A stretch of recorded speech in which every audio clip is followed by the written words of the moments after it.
vidéo d'introduction de Fine Scholar. Donc, je te préviens déjà, cette vidéo comportera deux parties. Une introduction non technique où je t'explique en quoi consiste cette application, pourquoi je l'ai créée et à quoi ça sert. Et une deuxième partie qui va être une introduction un peu plus technique où je t'explique comment ça marche, quels outils est-ce que j'ai dû apprendre, quels outils est-ce que j'ai mis en place et quels outils est-ce que je compte mettre en place peut-être avec toi. Alors, on va directement aller sur mon PC et commencer. Donc, je vais faire en deux parties, à la fois un partage d'écran sur mon PC et également un partage sur ma tablette qui est avec moi.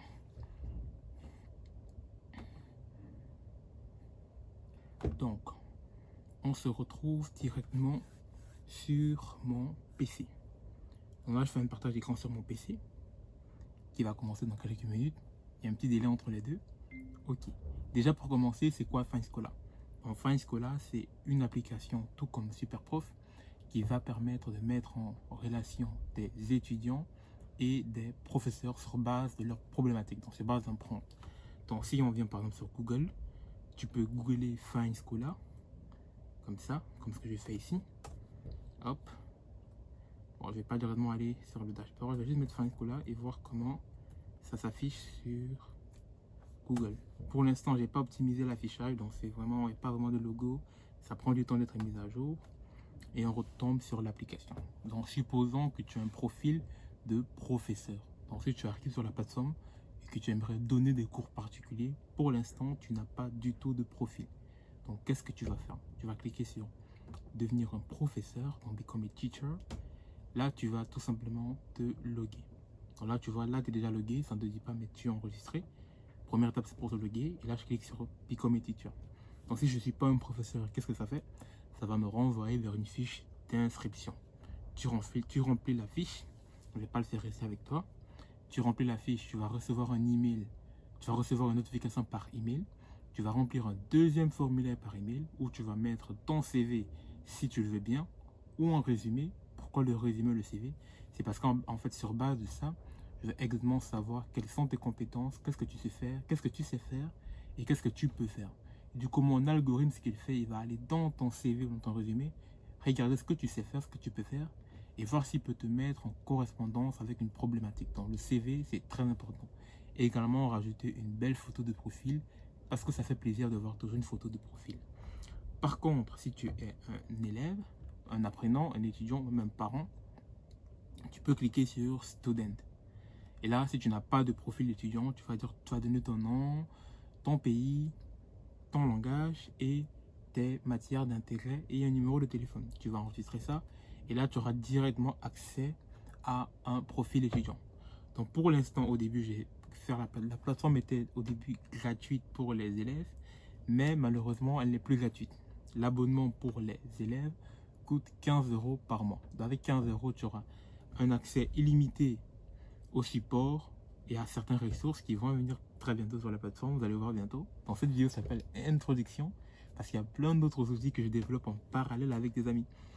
Bien sûr, tu auras accès à des requêtes illimitées, tu auras accès à des outils de traquage de progression, parce que depuis pas mal de 3 ans que je suis à l'université, j'ai développé certains outils personnels pour moi, mais bien sûr, c'est les outils que je fais à la main pour suivre mon évolution, analyser les cours que je traite, mon temps, mon emploi de temps, mes évolutions dans les cours, etc.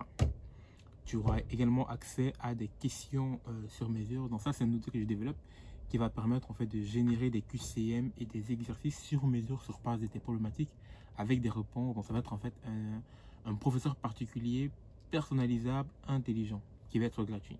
Et d'autres outils avancés que je développe en parallèle. Et tout ça coûte 15 € le mois. Pourquoi est-ce que je mets 15 € le mois? C'est assez stratégique parce que, ok, peut-être au début, tu auras juste besoin de contacter un prof particulier. Tu te dis, pourquoi est-ce que je vais payer 15 € chaque mois? Mais laisse-moi te dire que chaque mois, tu vas être bluffé par les différents outils que je vais mettre en place.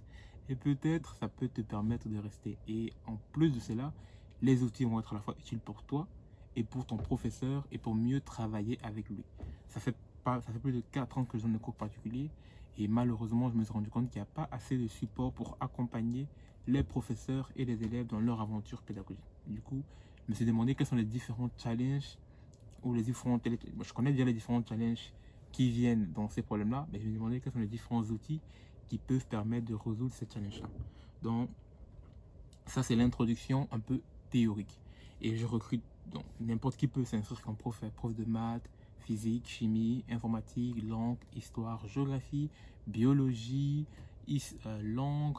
Pour l'instant, je reste encore un peu académique. Je ne m'engage pas dans tout ce qui est art, sport, dessin, etc., etc. On reste encore un peu académique. Dans le site web, voilà, c'est beau, c'est propre, etc., etc. Passons à l'introduction technique. L'introduction théorique, voilà, parfait. Ok, pourquoi est-ce que j'ai créé la plateforme? Comme je vous l'ai expliqué, ça fait quand même, ça fait 4 ans que je donne des cours particuliers. Et la plupart du temps, la plupart des élèves m'ont expliqué leur vécu. Et la plupart sont un peu déçus des profs qu'ils arrivent à contacter. Un peu comme sur Superprof, MySharpa ou Amitis. Ce qui se passe, c'est que la sélection ou la correspondance des profs n'est pas du tout fait sur base de la problématique ou ni sur la base d'intelligence. Prenons un exemple. Si je pars sur Superprof, on va faire un benchmark, on appelle ça un benchmark, une comparaison Superprof. Si je pars sur Superprof, je vais vous dire déjà des trucs qui ne me plaisent pas trop sur Superprof. Not now. Allons sur Superprof. Première chose, Superprof est hyper orienté visage. J'arrive sur une plateforme, je recherche un prof particulier et quelle est la première chose que je vois? Je vois des visages. Je vois des visages familiers, je vois Isabelle, je vois Arthur, je vois Caleb, je vois Christella, je vois Maxime, mais tout ça, honnêtement, ça ne m'intéresse pas vraiment. C'est pas vraiment le visage qui fait un professeur, que tu sois noir comme moi, ou blanc, ou vieille, ou âgé, ou jeune. C'est pas un critère de savoir si tu me prends prof ou pas, ça ne compte pas du tout selon moi. Maintenant, cliquons sur maths, parce que moi j'aime bien les maths. Donc ici, le lieu déjà, ok. Disons autour de moi, ça va me géolocaliser. Déjà, ok, ça je suis pas trop content que ça me géolocalise. J'aurais pu juste rentrer mes critères. Et là, ça me propose différents profils. Première chose, sur quoi les profils sont basés? Bah, les ambassadeurs sont des gens qui payent Superprof pour mieux apparaître sur le profil. Donc ça veut dire que quand tu pars sur Superprof, les profils que tu vois directement ne sont pas du tout basés sur s'ils sont des bons profs, s'ils répondent à la problématique. Ok, c'est vrai que je peux rajouter des trucs, je peux rajouter des tarifs, je peux rajouter des temps de réponse, etc. Mais selon moi, c'est pas du tout des critères académiques. Les avis, c'est un peu bullshit. Tout le monde peut mettre des avis. Tout le monde peut mettre des étoiles, on peut bullshit les avis, les recommandations. Tout le monde, au début, tout le monde fait des fausses recommandations, c'est un peu bullshit. Il n'y a aucune analyse intelligente. Je ne sais pas si tu vois le point.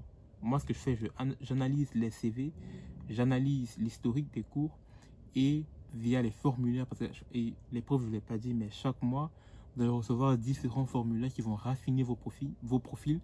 Donc, l'idée, c'est d'avoir le meilleur profil ou alors d'extraire au maximum qui tu es par rapport à ton profil pour mieux te recommander sur la plateforme. Donc, je fais un suivi des profs et un suivi des élèves très intelligent, mais ça, je ne pourrais pas le faire tout seul, pour optimiser au maximum les profils, pour vraiment refléter le profil du professeur sur la plateforme et pas de mettre tout simplement une très belle image. Donc, vous voyez déjà que Superprof à ce point-là. Youssef, je connais Youssef en plus. Youssef, c'est un ancien de Polytech qui a terminé il y a 7 ans. Et il est ingénieur civil physicien comme moi, je le connais assez bien. Je ne sais même pas si Youssef regarde mes vidéos. Il m'avait dit qu'il regardait souvent mes vidéos. On va voir si je trouve mon profil d'Ivril. Enfin, moi, je suis aussi un très bon. Je suis parmi les meilleurs profs aussi également. Mais moi, je suis à 20 € de l'heure. On va voir si ça apparaît. Attends, je vais changer le tarif. Je vais mettre max. Si je mets genre 20 €, je pense que d'office, j'apparais pas. Maximum 20 €. Donc, comme je suis un peu plus, je pense que disons 24. Ok, voyons voir s'il y a 10 prix. Putain, j'ai même pas là. Pourtant, je suis un très bon prof. Hein. Parce que je paye pas. Moi, je suis dans le gratuit. En plus, j'ai mis autour de moi. Je suis super. Oh là là là là. Djibril. Je suis là, 7 avis, 5 étoiles. Je suis un super professeur. Ok, passons. Passons à la partie technique. Je ne vais pas vous montrer mon code, bien évidemment. Pour la partie technique, on va switcher à ma tablette. Donc, comment est-ce que la plateforme... J'aurais même pu montrer un peu la partie technique un peu. Donc, comment est-ce que la plateforme marche? Donc, au début, je vous ai parlé d'une chose. Quand tu as fait la plateforme, tu es un unknown. Ça veut dire que tu n'as pas du tout de profil. Donc, en tant qu'unknown, tu peux naviguer entre les pages, tu peux swiper entre les pages, mais tu ne peux rien faire de très concret. Donc, tu as deux voies. Soit première chose d'abord, tu vas te login via une authentification Google. J'aurais pu coder moi-même le système d'authentification avec, déjà, première chose, le logiciel est fait en 100% en Python. Ça c'est très rare. Il y a très peu de personnes qui codent des logiciels, des applications web en Python. Pourquoi je le code en Python? Parce que Python, c'est le langage que j'utilise depuis ma BA1. C'est un langage qui est hyper versatile. Donc, si je devrais te conseiller un langage de programmation pour faire ce que tu veux plus tard, va dans Python, parce que Python, c'est vraiment le langage le plus versatile. On sait tout faire en Python. Là, je tiens mes mots. On sait tout faire en Python. S'il y a quelque chose que tu ne sais pas faire en Python, c'est que cette chose-là, probablement, n'existe pas. On sait vraiment tout faire en Python. On sait vraiment tout faire en Python. Python, c'est vraiment un logiciel assez complet sur lui-même. Et il y a plein de logiciels en Python. Python a l'une des plus grandes communautés, etc., etc. Donc, il y a plein de choses qu'on sait faire en Python. Donc, je vais juste vérifier si la vidéo tourne encore, parce que là, ça m'inquiète un peu.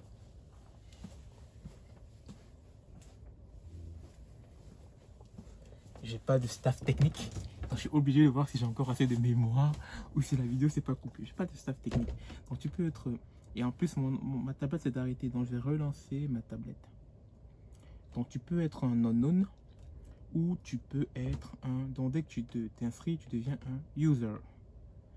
Mais non, un truc que j'ai fait, c'est que ça me posait énormément de problèmes parce que tu pouvais être à la fois un user, tu peux être un user et tu peux être soit étudiant, soit professeur. Tu peux être un user et être soit teacher ou soit user. Donc pour traiter ça, la seule façon de traiter, d'en donner des identités à des objets, on appelle ça de la programmation orientée objet.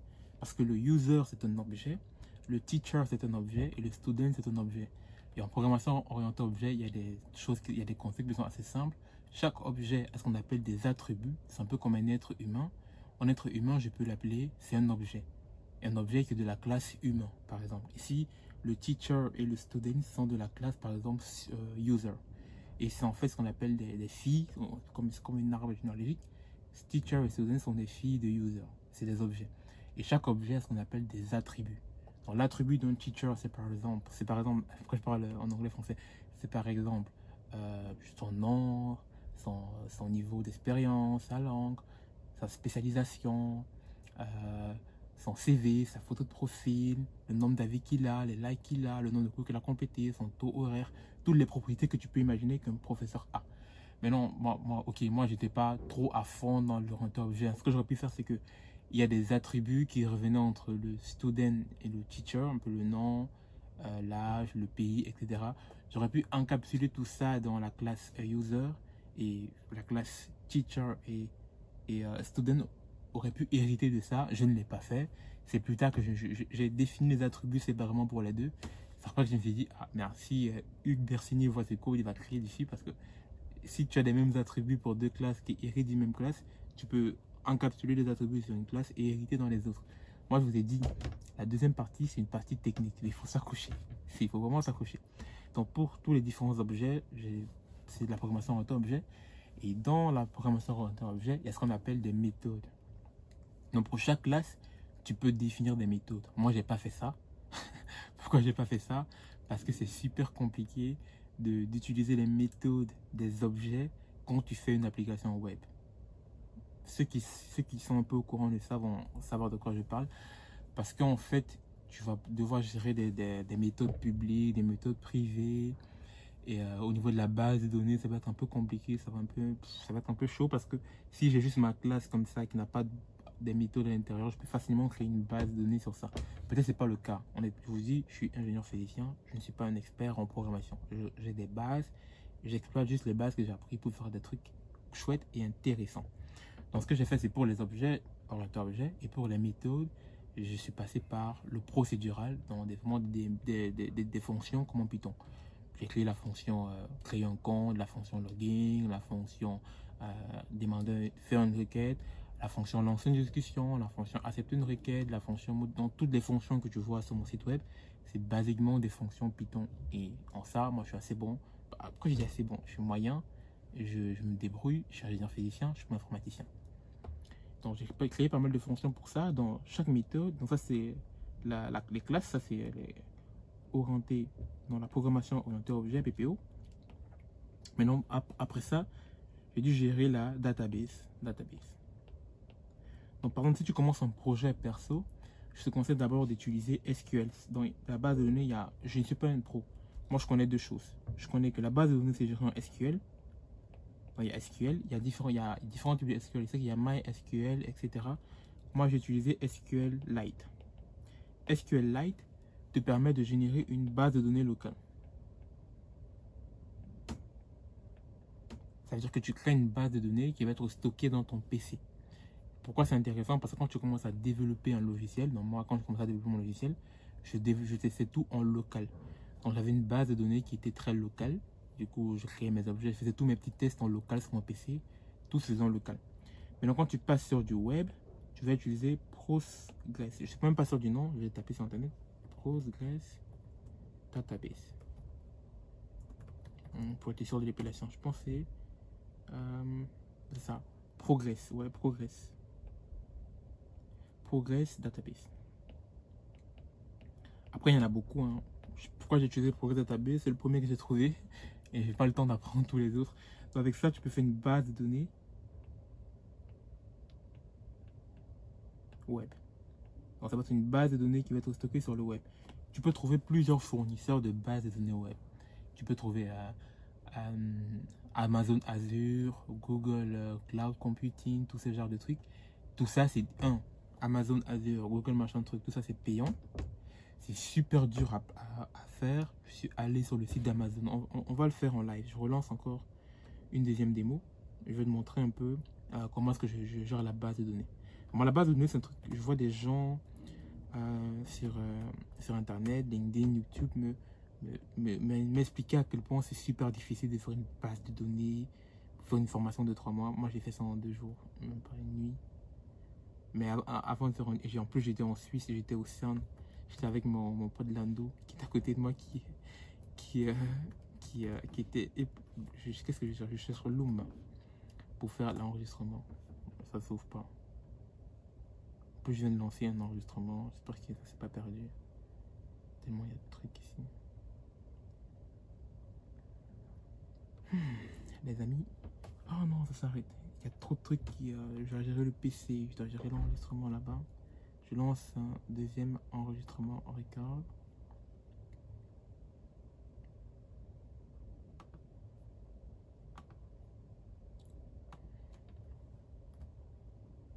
J'espère qu'avec les coupures, vous allez suivre un peu le rythme. On va aller sur Amazon Azure.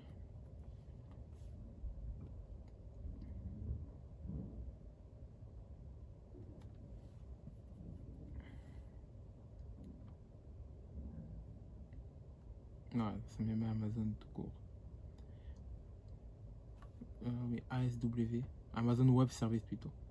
Donc déjà quand tu pars sur Amazon Web Service, c'est pas du tout intuitif. Donc quand j'arrive sur une plateforme et que je vois autant d'anglais, il y a tellement de trucs. Moi ce que je veux c'est une base de données. Du coup base de données c'est vraiment le symbole donné par ça. Interface en ligne de commande. C'est pas vraiment ça. Amazon RDS. Je sais même pourquoi c'est ça brèche. C'est pas clair. Honnêtement il faut vraiment être un expert. Tu vois il y a plein de trucs. Il y avait beaucoup trop de release. Moi, je voulais. Tu vois, Amazon propose plein de trucs. Tu sais qu'il y a Postgres, il y a MySQL, il y a aussi un autre, Django, je sais même pas quoi. C'est même non, pas Django, c'est un autre truc. Il y a plein de trucs pour switch up all types of database. Of web. Je vais taper web database. On va voir un peu tous les types de. Bah, voilà, c'est ça. Vous voyez qu'il y a tout ça. Tu vois, il y a Postgres que moi j'utilise. Il y a MySQL que je connais un peu. SQLite c'est local. Je connais Firebird. Je connais aussi Firebase. Je suis pas sûr c'est Cloud Database. Non. Il y a Oracle aussi. Oracle. J'ai vu Oracle quelque part. Mongo Database. Ça je connais pas Mongo Database. Apparemment c'est aussi bien. Je n'ai pas testé. Microsoft SQL Server. Il y en a plein. Moi j'ai utilisé Postgres. La chance que j'avais c'est que mon site web était déployé sur Render. Non, c'était pas sur Render. Moi, j'ai essayé plein d'applications pour déployer des sites. Je ne sais pas la pub de Render, mais Render, c'est vraiment le plus simple et le plus intuitif. Donc, si tu te rends sur tu te rends sur Render, tu vas voir, c'est assez simple. Hein. Donc tu cliques par exemple sur Get Start. Donc moi j'ai déjà un profil, tu vas voir, c'est très simple. Disons que moi j'ai fait avec GitHub parce que j'ai mis le code de GitHub déployé, mais créer un compte Google c'est simple, comme ça. Hop, tu vois, le compte Google est créé. Et vraiment, en quelques clics, tu peux faire un déploiement. Quelques clics. Donc tu viens là, tu cliques sur Web Service. Donc, tu vois, c'est tout ton nom. Tu peux faire des sites web statiques, pas utile. Tu peux faire des sites web, des web services, donc des SaaS comme ce que je viens de faire. Et ils ont tout. Ils ont des sites web dynamiques. Ils font des full segments, super important. C'est un projet full stack. Donc full stack, c'est un projet qui a à la fois un back-end et un front-end. Dans le front-end, c'est l'image et l'interface que tu vois. Le back-end, c'est tous les calculs qui se font en arrière-plan. Et après ça, tu peux à la fois déployer ton site et avoir une base de données. Et tout ça gratuitement pour une phase de test. Et moi, ce que je fais, moi, j'ai un module payant qui me coûte quoi, 7 € par mois. Je vois que même si j'arrive à avoir un élève qui s'inscrit ou une personne qui veut me motiver, qui veut contribuer au projet, peut me donner quelques sous pour payer mes outils. Ok.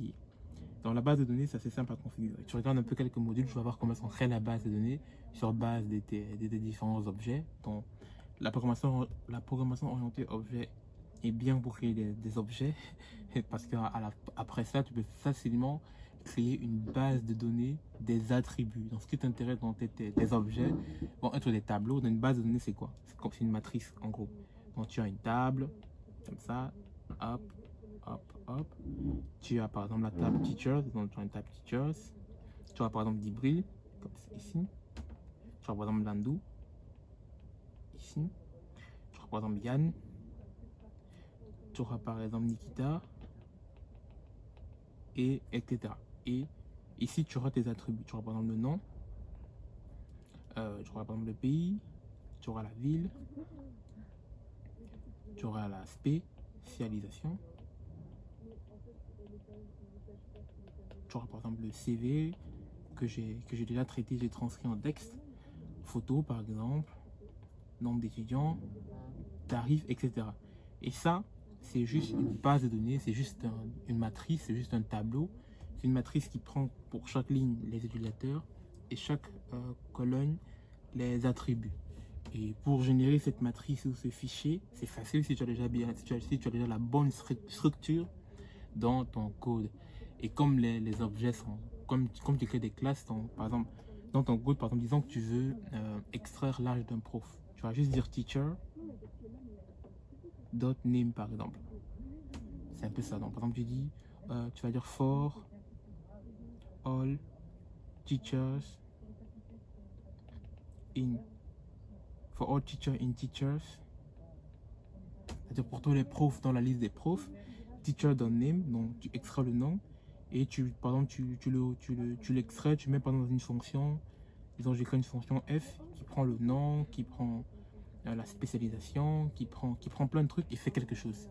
Donc le runtime te permet de facilement manipuler les attributs de quelque chose et en faire ce que tu veux. C'est comme des variables. Et après tu peux faire ton procédural à gogo. En gros. C'est quoi l'autre difficulté? Base de données expliquée. Maintenant, comment est-ce que l'algorithme marche? C'est quoi le cœur du projet? Qu'est-ce qu'il y a derrière? Qu'est-ce qui crée la recommandation? Je peux te faire un petit démo, par exemple, sur mon site.